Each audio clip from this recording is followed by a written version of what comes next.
Folks, thanks so much for sticking with us here on Live Impact. We are turning now to the topic of youth violence. Obviously, a very important topic here for Charlotte. We continue to see not only the city of Charlotte, but also various municipalities around the Charlotte metro really honing in on wanting to reach the youth and not only prevent folks from getting into a life that will eventually lead to a lot of concerns for them in the future, but also trying to reel back maybe folks who have gotten mixed up in the wrong type of scenarios. So with that, we wanted to bring in somebody who had some inside perspective on this topic. We've got James Young joining us right now from All Hearts Heal Imprisoned Minds. And I know, James, we actually have been speaking with you in the last couple of years as you've been trying to spread the message about your experiences as somebody who has come from a background of getting mixed up in a life of crime.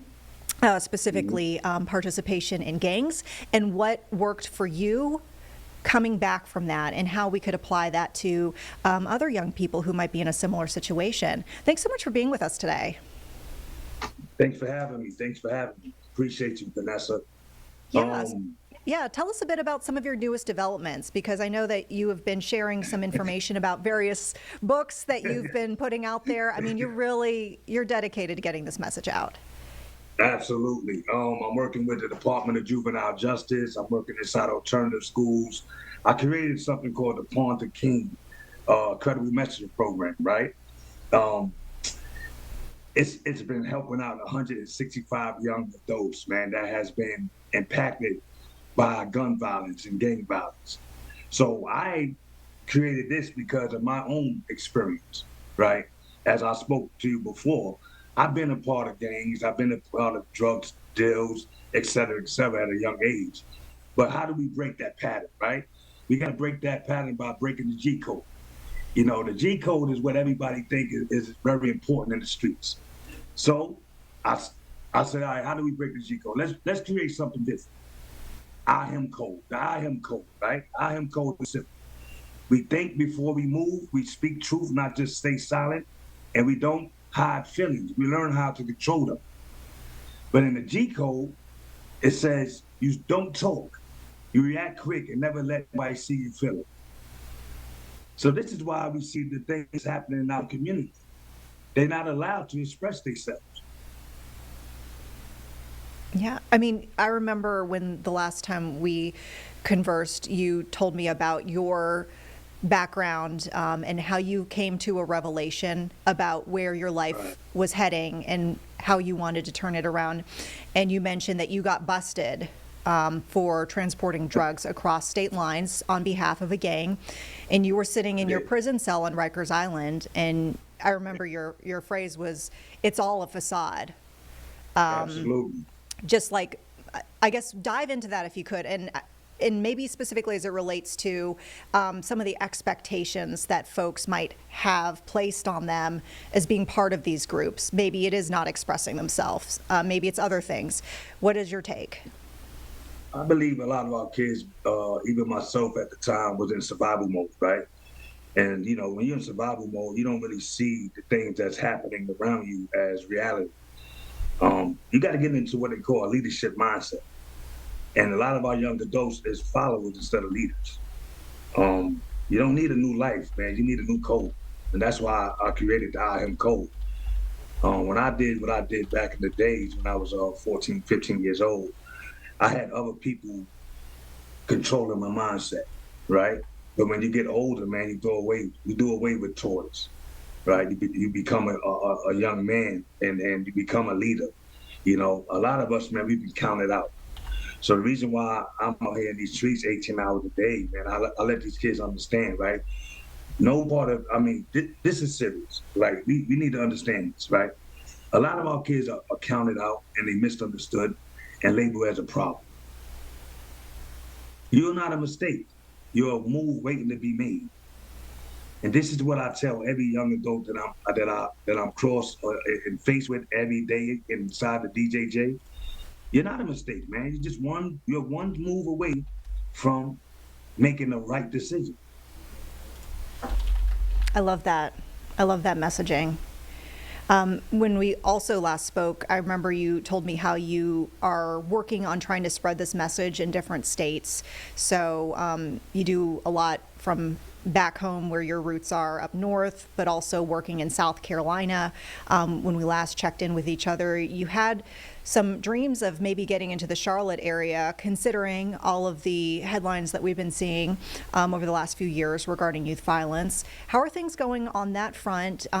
If it's going great, let us know if there are any new initiatives that folks need to know about, if there's some stumbling blocks. Like, what are the biggest obstacles to getting into, a new community and being able to spread your message?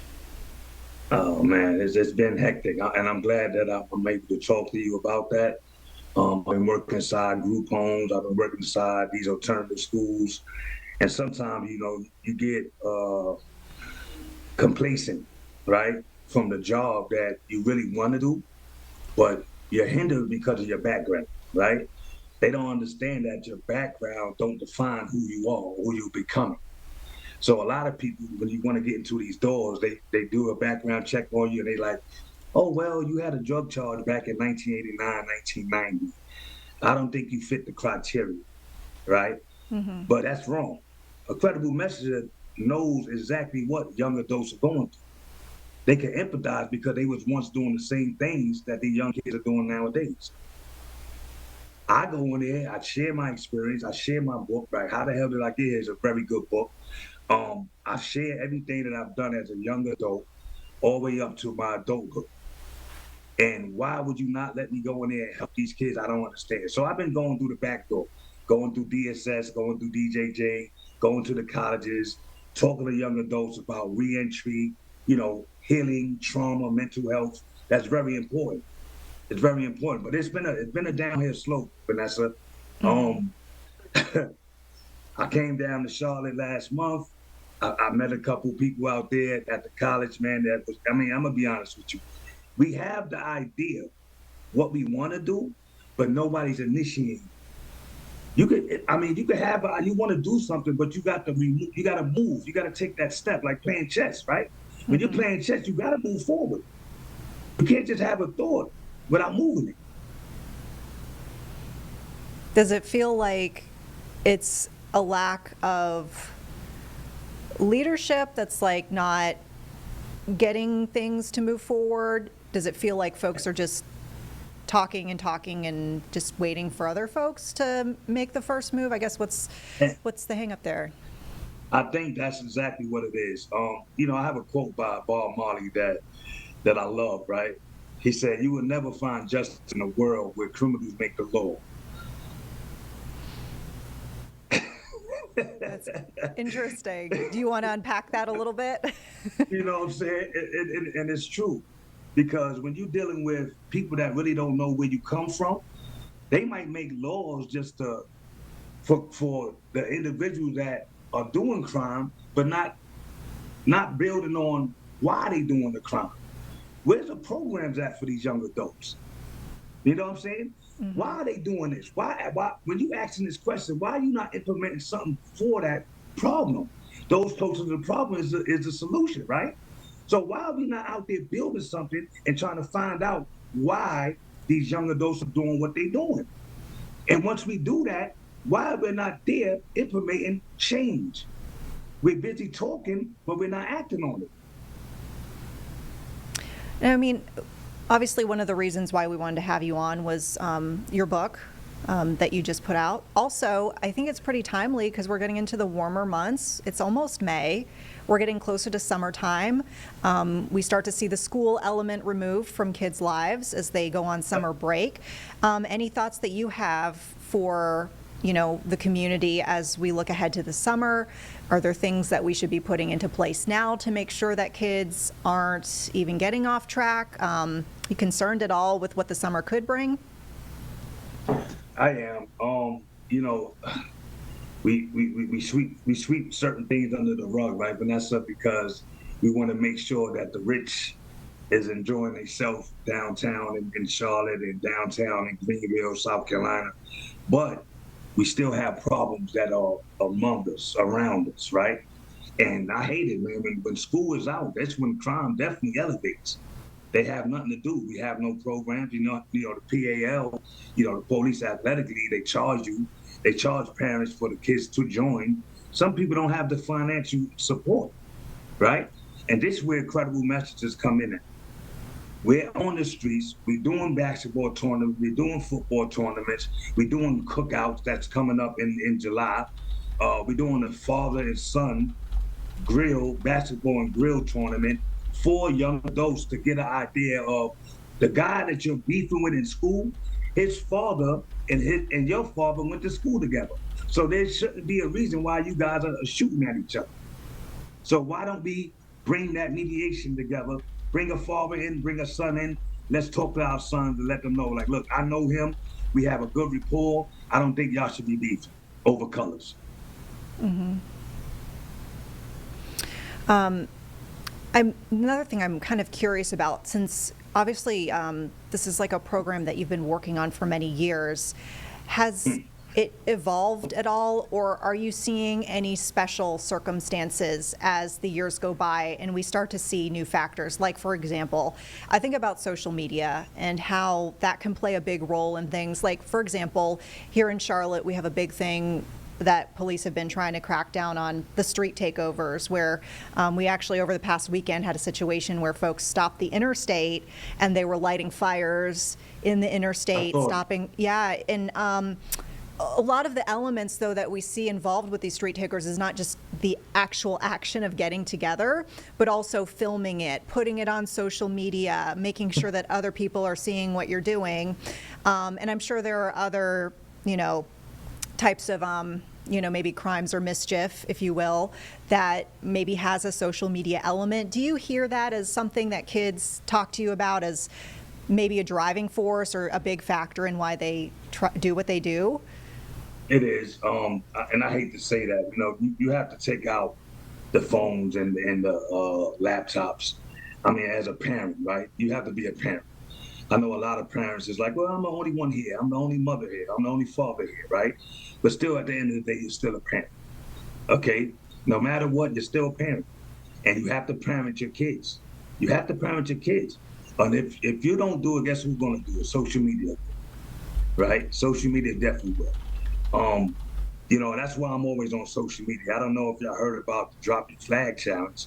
So I partnered with a brother by the name of Hocus 4/5. He's a rapper out of Bronx, New York. And what I did was, man, we started the Drop Your Flag Challenge to let young gang members get another look on life. So they dropping their flags to go back to school. They dropping their flags to be a parent to their young babies, and they dropping their flag to get a job, right? And they're not getting hurt, they're not getting shot, they're not getting beat up. But it's something that was needed because a lot of young adults, when they made a decision because of peer pressure. Yeah. So now it's been working. So we have over 750 young adults that has dropped their flag and now living a normal life. So social media, it has its normal and it has its vices as well. Yeah. I want to make sure that we hit on all the topics that we should be here over the next few minutes. What do folks need to know about either getting in touch with you or, taking a page from your book? I guess, how do you think folks can best move forward with your plan and your program if they want to learn more about what you're doing? Again, let's get our kids out of survival mode, right? Let's get them out of survival mode. That's why they fail. They failing because they're in survival mode. And I would tell every man and woman out there, you have to understand trauma and behavior, okay? You have to take accountability without shame, all right? You have to heal from your past pain. And that's what most of us haven't healed from. And most of the time when you haven't healed from that pain, you pass it on to your children. You got to step into leadership purpose, man. A lot of people are afraid to step into their purpose, and that's one thing we do at Inc. And we build a generation of potential mindset, right? And the reason why we do that, because we know our kids right now are very, very intelligent.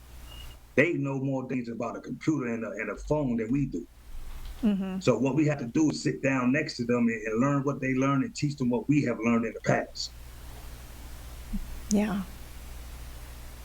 How do you get how do you get parents involved? Like, one would hope that the parents want to be involved, but in some cases, for whatever reason, there are a lot of factors that come into this, but there are situations where we know the parents are not involved, or maybe even, they're a straight up negative influence on the kid. What do you do then? Knock on the door. Knock on the door.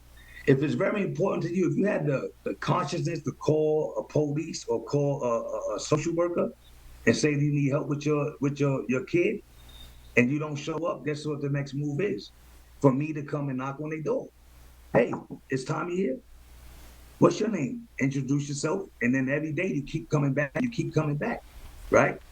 I knock on doors. I knock doors. I knock on doors. Vanessa, reason why? Because I think these kids are very important.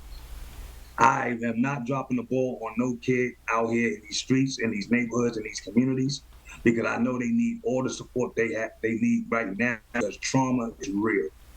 Okay? I've been through a lot of trauma, so I understand it. I've been through failing, right? So I know what it feels to fail, right? We got to teach them that failing is okay, but it's not how many times you fall, it's how many times you get up. Yeah.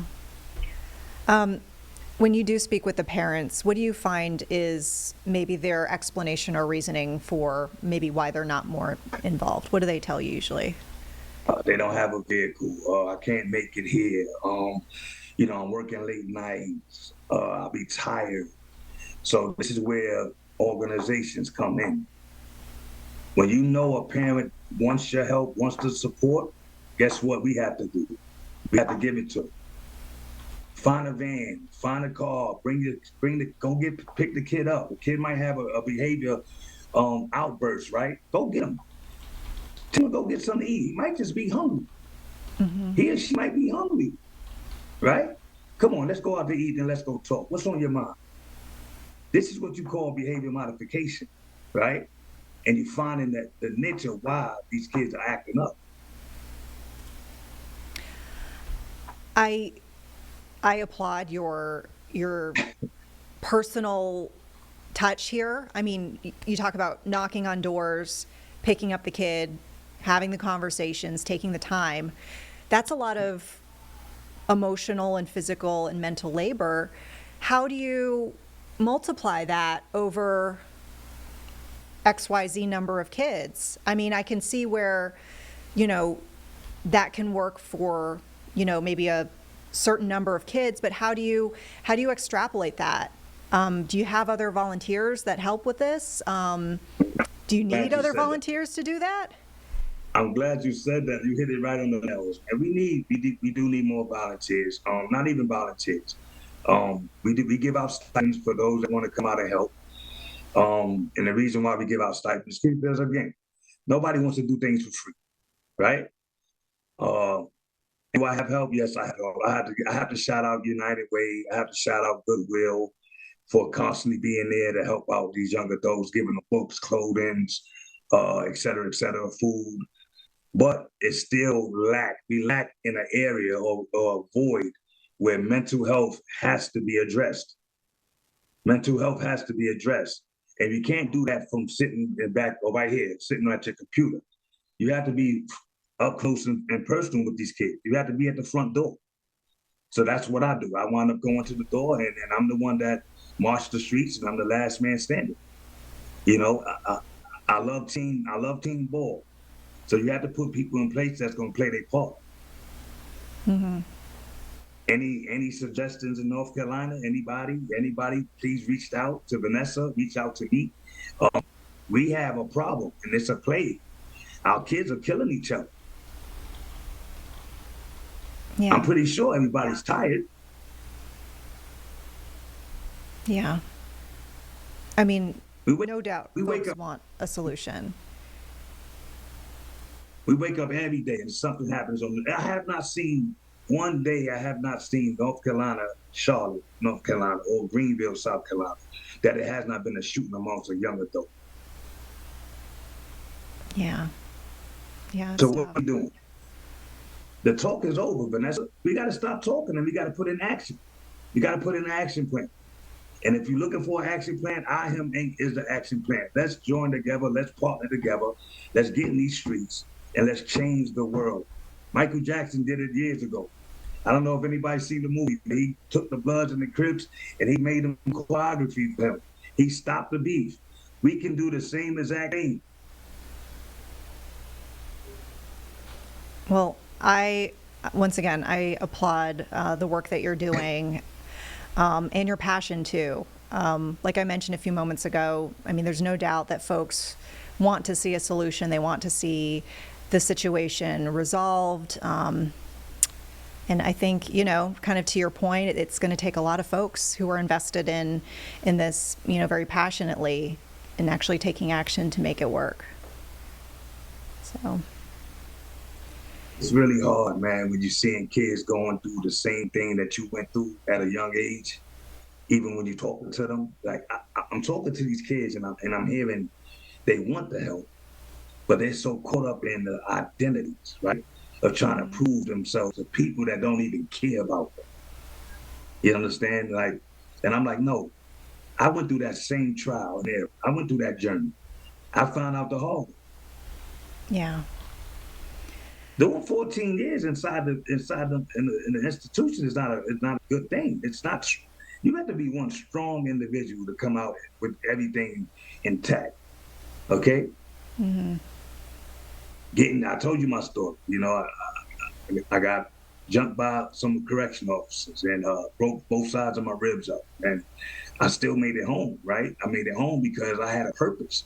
And when you don't have no purpose, you're like the dust in the wind, just blowing any other direction. You gotta have direction. You gotta have guidance, right? And this is the reason why I created this book called Pawn to King. Pawn to King help guide pawns, which is at-risk youth, to their destination. This is a good workbook that you can use in your home. If anybody know how to play chess, if you don't know how to play chess, we can teach you how to play chess. But this is a game of life, man, and we are not here to lose. We're here to win.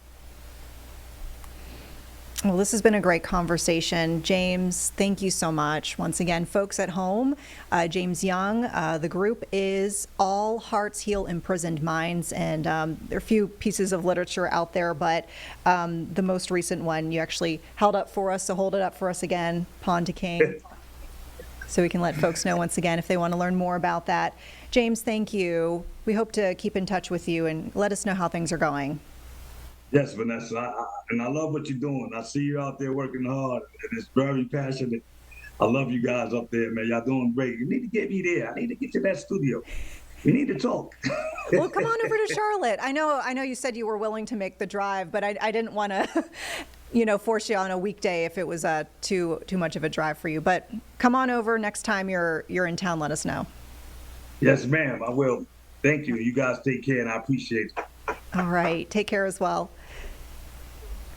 All right, folks, we're going to take a quick break here on Live Impact. We'll be back in 2 minutes. We've got folks from North Carolina Democratic Party here joining us. They've got a message to share. We're going to ask some questions, too. So stay with us. 2 minutes. We'll be right back.